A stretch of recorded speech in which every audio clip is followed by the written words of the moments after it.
అందరికీ నమస్కారం. నేను మీ ప్రొజెక్టర్ ప్రసాద్. ఈరోజు మనం ఎవరి గురించి తెలుసుకోబోతున్నాము అంటే గనక భక్త ప్రహ్లాద్గా చిన్న వయసులోనే నటించి ఎందరినో మెప్పించారు. అలాగే మన హీరో తరుణ్ గారి తల్లిగారు అనమాట. ఆవిడ ఇంకెవరో కాదండి, రోజా రమణి గారు. మరి ఆవిడ గురించి తెలుసుకునే ముందు కొత్తగా మన ఛానల్ చూస్తే కనుక ప్లీజ్ సబ్స్క్రైబ్ చేసుకోండి. అలాగే వీడియోని లైక్ చేసి సపోర్ట్ చేయండి. వీడియో చివరి వరకు చూడండి, చాలా బాగుంటుంది. మరి పదండి ఆ రోజుల్లోకి వెళ్ళి తెలుసుకొని వద్దాం. మనం రోజా రమణి గారు అంటూ ఉంటాం కానీ నిజానికి ఆవిడ అసలు పేరు శోభనా గారు. ఈవిడ 1959 సెప్టెంబర్ 16వ తేదీన శంబరుతి సత్యం గారి దంపతులకు మద్రాసులో జన్మించారు. నిజానికి వీరిది రాజమండ్రి అయినప్పటికీ రోజా రమణి గారి తండ్రి గారు మద్రాసులో జర్నలిస్టుగా పనిచేస్తూ ఉండేవారు. అందువలన వారు మద్రాసులోనే స్థిరపడవలసి వచ్చింది. ఆయన సినిమా రంగం అనే పిక్చర్ పోస్టర్కి చీఫ్ ఎడిటర్గా అక్కడే బాధ్యతలు నిర్వహించారు.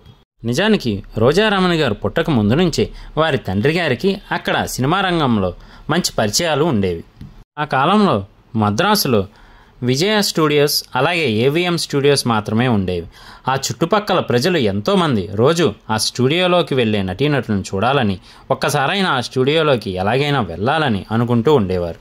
కానీ రోజా రమణి గారి తండ్రి గారు మాత్రం రోజు ఆ స్టూడియోస్లోకి వెళ్ళి పోస్టర్ పిక్చర్స్ని కలెక్ట్ చేసుకొని వచ్చేవారు. ఈయన అంతగా రోజు స్టూడియోస్లోకి వెళ్ళినప్పటికీ ఏ ఒక్క రోజు కూడా తన భార్యని కానీ రోజా రమణి గారు పుట్టాక ఆవిడని కానీ తీసుకొని వెళ్ళలేదట. కానీ రోజా రమణి గారి తల్లిగారికి మాత్రం అక్కడ షూటింగ్ ఎలా జరుగుతూ ఉంటుందో, ఎలా నటిస్తూ ఉంటారో అనే విశేషాలు చూడాలని ఎంతో ఆశగా ఉండేదట.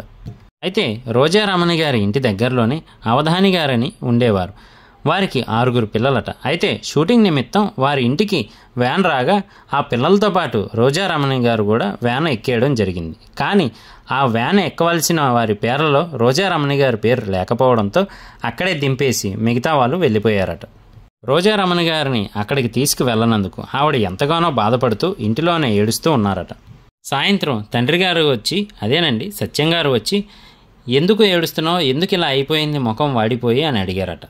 అప్పుడు రోజా రమణి గారి తల్లిగారు జరిగిందంతా చెప్పటమే కాక, మేము ఎన్నోసార్లు అక్కడికి వద్దామనుకున్నా మమ్మల్ని ఏ ఒక్క స్టూడియోకి తీసుకెళ్ళింది లేదు, అక్కడ జరుగుతున్న విశేషాలు చూపించింది లేదు అని ఉన్న నిజాన్ని బయటికి చెప్పారు. అయితే విషయమంతా అర్థమైన సత్యం గారు 2వ రోజు ఉదయాన్నే ఏవిఎం స్టూడియోస్కి భార్యని పిల్లల్ని వెంట పెట్టుకుని తీసుకుని వెళ్ళారు. అక్కడికి వెళ్ళిన తర్వాత రోజా రమణి గారు వారి తల్లిగారు ఆ సినిమా షూటింగ్ సెట్లని వాటిని చూస్తూ ఉండగా ఈలోపు అక్కడే ఉన్న కో డైరెక్టర్ నాగేశ్వరరావు గారు అనే వ్యక్తి రోజా రమణి గారిని మేకప్ రూమ్లోకి తీసుకువెళ్ళి, పాప నువ్వు నటిస్తావా అని అడిగారట. నాకు ఇష్టమేనండి అని చెప్పడంతో ఆవిడికి మేకప్ వేశారు. నిజానికి దేనికోసము అంటే కనుక అప్పటికే భక్త ప్రహ్లాద సినిమాకి సంబంధించిన కాస్ట్ అంతా పూర్తయింది. అందులో ఎస్వి రంగారావు గారు, అంజలీదేవి గారు ఫిక్స్ అయ్యారు. కానీ భక్త ప్రహ్లాద్గా నటించడానికి ఇంకా ఏ ఆర్టిస్టు దొరకలేదు. అందువల్ల కో డైరెక్టర్ నాగేశ్వరరావు గారు ఎవరైనా చిన్న పాప కానీ బాబు కానీ షూటింగ్ సెట్కి వస్తే కనుక వారికి మేకప్ వేసి ఎలా ఉందో ఒకసారి చూసుకొని అలాగే వారితో డైలాగులు కూడా చెప్పిస్తూ ఉండేవారు. కానీ ఎవరూ సెట్ అవ్వలేదట.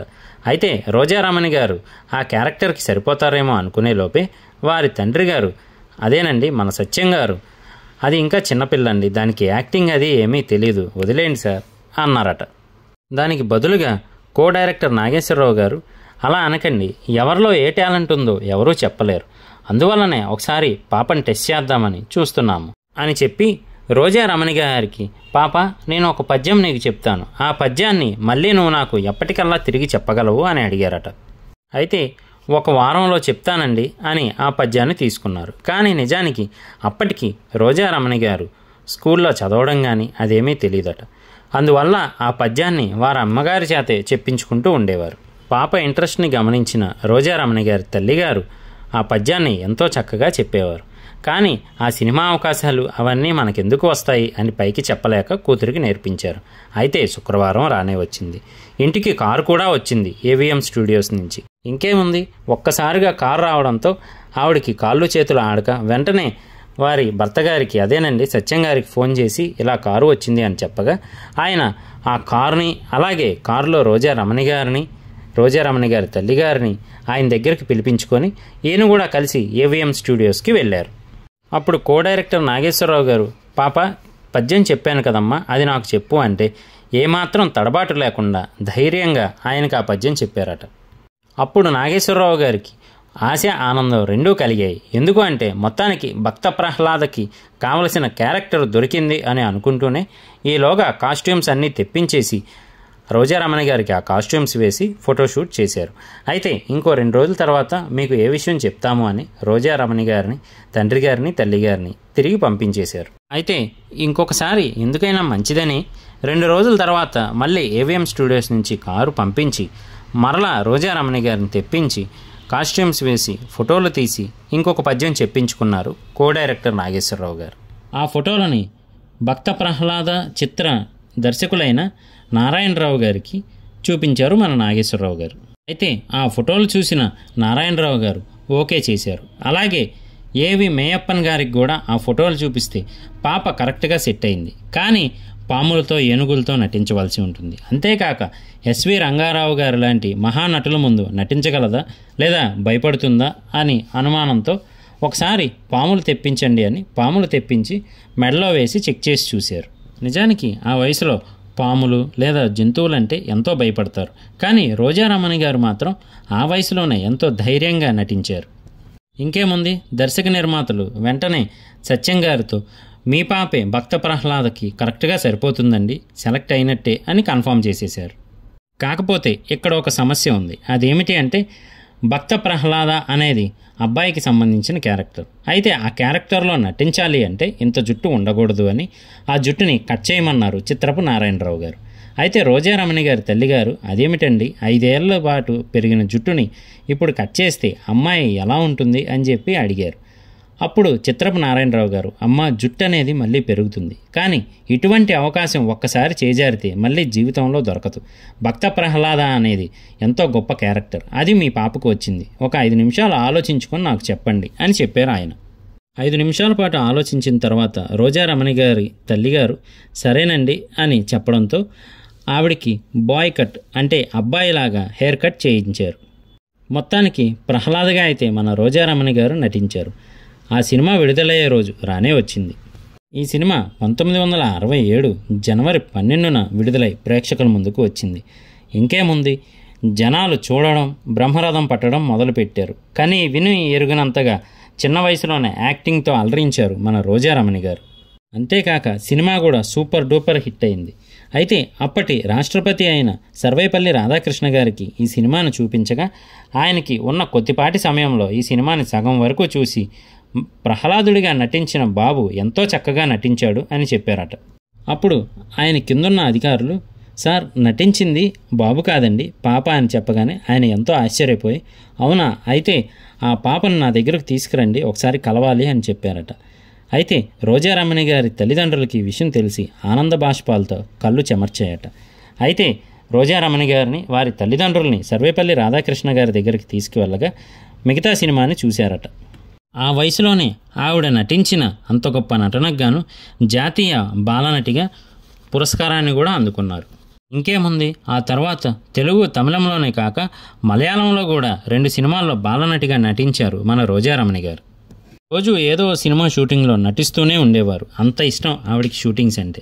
ఆ తర్వాత ఏదైనా కొంచెం ఖాళీ దొరికితే గనక ఎంతో బాధపడేవారట, షూటింగ్ లేదు ఈరోజు అని. ఆ తర్వాత 1972వ సంవత్సరంలో పిఎన్ మీనన్ గారు మలయాళంలో ఒక చిత్రాన్ని నిర్మించదలిచారు. అందులో హీరోయిన్ పని మనిషి. అయితే కొంతమంది ద్వారా మీనన్ గారికి తెలిసిందేమిటి అంటే ఈ సినిమాకి శోభన అయితే ఎంతో చక్కగా నటిస్తుంది అని. అంటే అప్పటికి ఇంకా మన రోజారమణి గారి పేరు రోజారమణిగా మారలేదు, శోభనగానే ఉండేది. అయితే ఆయన సరే ఒకసారి పిలిపించండి, ఆడిషన్స్ చేద్దాం అన్నారట. అయితే రోజారమణి గారి తండ్రి గారికి మాత్రం మలయాళం సినిమాలంటే అప్పట్లో అంతగా నచ్చేవి కాదట. ఎందుకు అంటే అప్పట్లో మలయాళం సినిమాలంటే ఎక్కువగా ఏ సర్టిఫికేట్ సినిమాలే. అయితే మా సినిమా అటువంటిది కాదండి అని ఆ చిత్రం వారు చెప్పి ఒకసారి స్టోరీ అంతా వినండి, మీకు నచ్చితేనే చేద్దాం అనడంతో ఆయన స్టోరీ విని ఓకే చెప్పారట. ఆ సినిమా ఇంకేదో కాదండి, చంబరతి.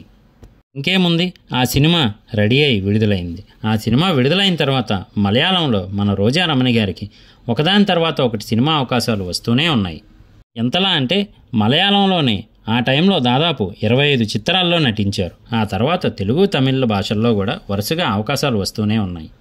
విశ్వనాథ్ గారి దర్శకత్వంలో ఓ సీత కథ, అలాగే దాసరి నారాయణరావు గారి దర్శకత్వంలో బలిపీఠం, అంతేకాక డ్రైవర్ రాముడు అనే చిత్రంలో నందమూరి తారక రామారావు గారికి చెల్లెలుగా నటించారు మన రోజారమణి గారు. రోజారమణి గారు కంప్లీట్ హీరోయిన్గా మారిన తర్వాత శోభనగా ఉన్న ఆవిడ పేరుని రోజారమణిగా మార్చుకోవడం జరిగింది. ఆ తర్వాత నందమూరి తారక రామారావు గారు తెలుగులో నటించిన ఆడబడుచు అనే సినిమాని ఒరియాలో రీమేక్ చేశారు, చక్రపాణి గారిని హీరోగా పెట్టి. వీరికి జోడీగా మన రోజారమణి గారు నటించడం జరిగింది. ఆ సినిమా షూటింగ్లోనే వీరిద్దరూ ఒకరంటే ఒకరికి నచ్చి ప్రేమించుకున్నారట. ఈయనెవరు అంటే ఒరియాలో ఒక పెద్ద సూపర్ స్టార్ అని చెప్పవచ్చు. ఇక్కడ మన తెలుగులో నందమూరి తారక రామారావు గారు నటించి బ్లాక్ బాస్టర్గా పెద్ద హిట్లుగా నిలిచిన సినిమాల్ని ఆయన మళ్ళీ ఒరియాలో రీమేక్ చేస్తుండేవారు. వీరిద్దరూ కలిసి ఒరియాలో ఇంకో 5 సినిమాల్లో నటించారు. రోజారమణి గారు చక్రపాణి గారు 1981వ సంవత్సరంలో వివాహం చేసుకోవడం జరిగింది. వీరికి 1983వ సంవత్సరంలో మన తరుణ్ గారు జన్మించారు. 85లో పాప అమూల్య జన్మించారు. పెళ్ళై పిల్లలు పుట్టడంతో రోజారమణి గారు పూర్తిగా ఫ్యామిలీకే తన జీవితాన్ని అంకితం చేశారు. ఆ తర్వాత నెమ్మదిగా కొన్ని సినిమాలకి డబ్బింగ్ కూడా చెప్పారు. ఆవిడ సుహాసిని గారికి, రాధ గారికి, రజనీ గారికి, అర్చన గారికి, శోభన గారికి, భానుప్రియ గారికి, ఖుష్బూ గారికి, అమల గారికి, విజయశాంతి గారికి, జూహీ చావ్లా గారికి, యమున గారికి, మీన గారికి, దివ్యభారతి గారికి, మాలాశ్రీ గారికి, టబూ గారికి, రోజా గారికి, రంభా గారికి, సౌందర్య గారికి, ఇంకా చాలామందికి ఆవిడ డబ్బింగ్ చెప్పడం జరిగింది. ఒకసారి తరుణ్ గారిని మణిరత్నం గారి కో డైరెక్టర్ చూడడం, అంతేకాకుండా అప్పట్లో తరుణ్ గారి కొంటెతనం, చలాకీతనం చూసి మణిరత్నం గారికి చెప్పగా ఆయన అంజలి సినిమాలో తరుణ్ గారికి అవకాశం ఇచ్చారు. ఆ తర్వాత చైల్డ్ ఆర్టిస్ట్గా ఆయన ఎన్నో సినిమాల్లో నటించారు.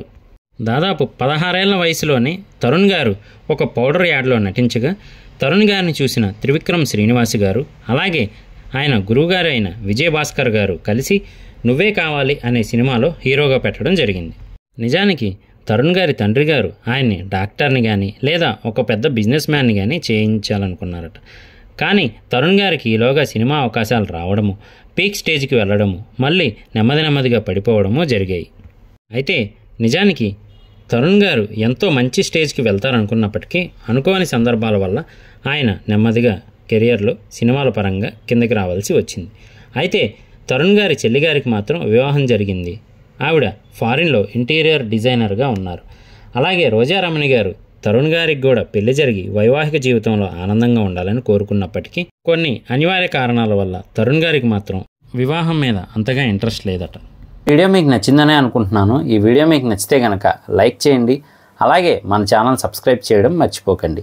ఈ వీడియోలో చెప్పిన వివరాలన్నీ కూడా మేము సామాజిక మాధ్యమాల ద్వారా మాత్రమే తీసుకోవడం జరిగింది. అంతే తప్ప అప్పటి వ్యక్తులను కలవడం కానీ, అప్పటి సంఘటనలను ప్రత్యక్షంగా చూడడం కానీ, పరిస్థితుల్ని అనుభవించడం కానీ జరగలేదు. కావున ఈ వీడియోలో చెప్పిన వివరాల్లో ఏవైనా తప్పుగా చెప్పి ఉంటే క్షమించవలసిందిగా కోరుకుంటున్నాము.